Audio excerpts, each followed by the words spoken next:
Today we're going to be talking about the top 10 worst white people sayings.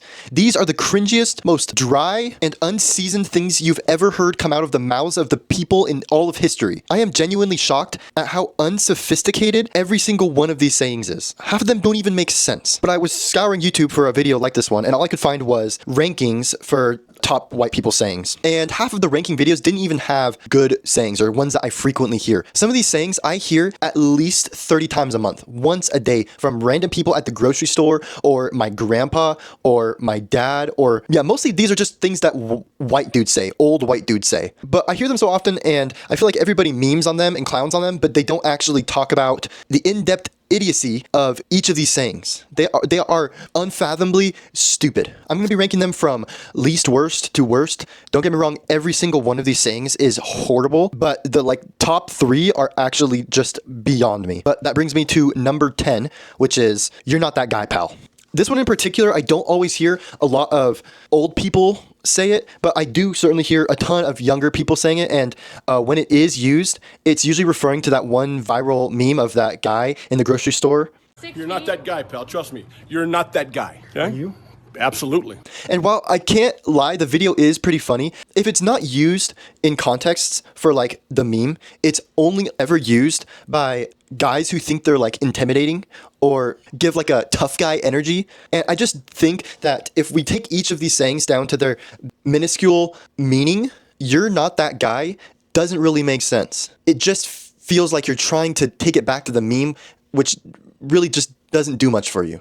Number 9, "How do you like them apples?" I feel like everybody's heard this saying before. The first time I heard it was when one of my friends said it to me, and it was after we got in an argument and he had won over. And when I first heard it, I knew it was cringe, but I didn't really know what it was from or where it originated from. But it turns out it actually originated from this movie called Good Will Hunting. Matt Damon says it to somebody after he gets a girl's number or something cringe like that. "How do you like them apples?" But again, the meaning behind it, what does that mean? How do you like them apples? Maybe the movie had context for the apple part. I've never really seen it, so I don't really know why. But dads will literally use this saying when they beat you in fantasy football or something like that. "Oh, how do you like them apples?"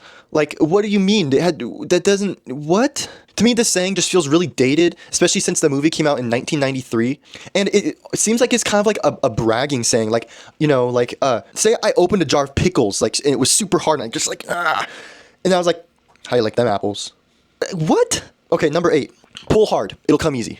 No dur. Yeah, I know if I pull hard, it'll come easy, but also maybe not no dur. Maybe if I pull hard, it still won't come easy. I remember the first time I heard this saying, my grandpa said it while we were going to REI to get camping gear or something like that. Or maybe he was going to buy me a knife. I don't remember. But I was pulling on the handle for the REI door, and he told me, "Pull hard, it'll come easy." I distinctly remember just thinking well, yeah, no dur. I know. I was pulling hard. What do you think I was doing? I was physically pulling. He could see my struggle. Doesn't make sense why you would say pull hard, it'll come easy. And also, okay, some things you pull hard on do not come easy. This is the type of thing that I've heard people tell their kid when they're learning something new and it is obvious that they can't do it. It's okay, yeah, perseverance, I get it, but don't ever say that. Just don't say that. Also, can we just talk about the innuendo of this saying? I didn't even realize it until I started saying pull hard, it'll come easy. But that is just you were just begging somebody to say that's what she said, and you're just, anyways, it's just not. Just don't say it. Number 7, "For Pete's sake, who is Pete?" Who is Pete? I have no idea who Pete is. And I feel like everybody who says this saying, they always say it for some of the stupidest things. Your grandpa drops his fork and he's just "For Pete's sake."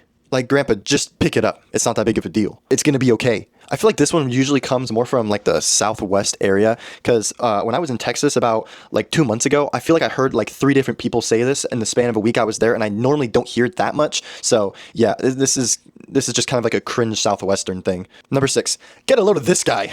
Get a load of this guy is the saying for insecure people. It's you're at a bar and a more attractive dude comes in and starts talking to the girl you were going to talk to. "Get a load of this guy" is what the dude would say who was jealous because he was going to go talk to that girl or something like that. And it's like a slap on the wrist roast if you're going to use it that way, because it's why don't you just tell the guy himself, "Hey man, if I ever heard somebody say that to me, I swear, I think I would just think that they're from a cartoon or something, because I feel like this is something that a guy in a movie would say or from a TV show.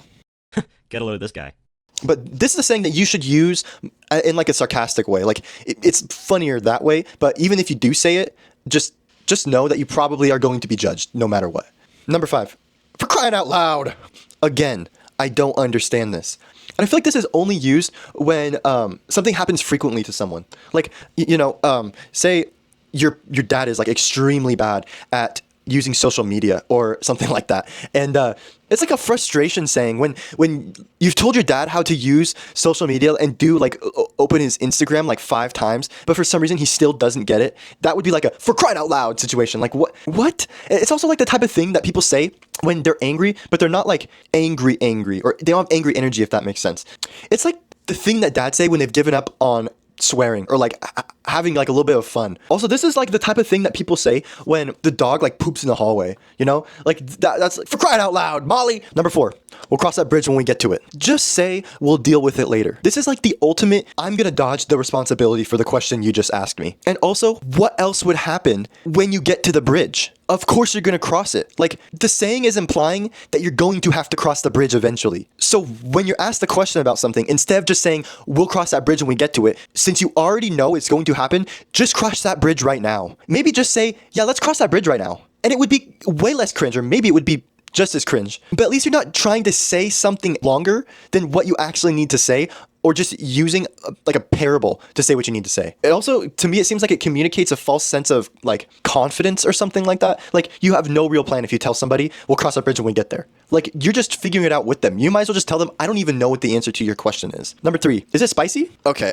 I know I'm white, but I actually like spicy food. And I think white people think they don't like spicy food, or the propaganda machine has told them they don't like spicy food. Because if you don't like spicy food, you're just like a baby. You're just a sissy. What, you don't like your mouth tingling a little bit? You don't like endorphins? You don't like your tongue having a little party in there? This is really like, stop asking if it's spicy. Just try it. Just try it. People who ask, is it spicy? Think like the dumbest things are spicy. Like, they don't want pepper on their food. It's like, just try the curry, right? Just try the curry. It's really good, I promise you. Number 2, it's not the heat that'll get you, it's the humidity. This is obviously more of a southern thing to say because we don't really get bad humidity up here in the Pacific Northwest. But I just think this is like the dumbest thing to say because I don't know if you've ever been in like 45 degrees with like 50% humidity. It makes 45 degrees feel so much better. I know the context of this saying is usually in like a hot setting, but it's just way overused. And I think every single dad has said this at least one time. And it just feels like the most unnecessary weather observation of all time. Like, nobody asks you to say this. Nobody cares, but you're still going to say it. Like, before you say, it's not the heat that gets it, it's the humidity. That no one is gonna care. And the reason I put this at number 2 is because this one just jumps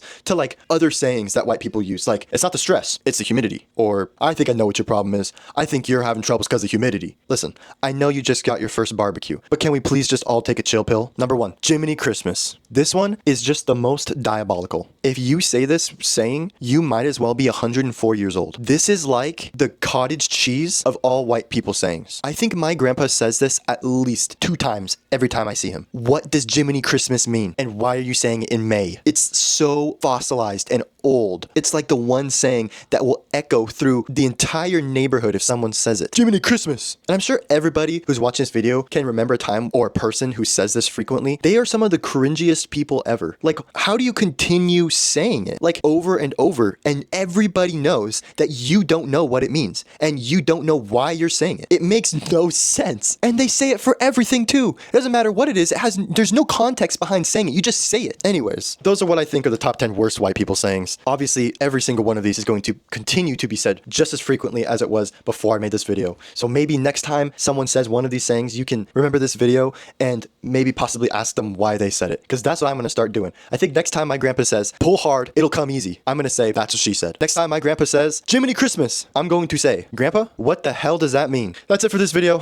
I don't remember if I put it in the last video, but my goal is 5,000 subscribers. So if you like the video, subscribe for me. Drop a comment of maybe one that I missed and one that you think is funnier or one that you hear frequently. If I should do a video kind of like this again, let me know as well. Thank you. These videos are fun. Anyways.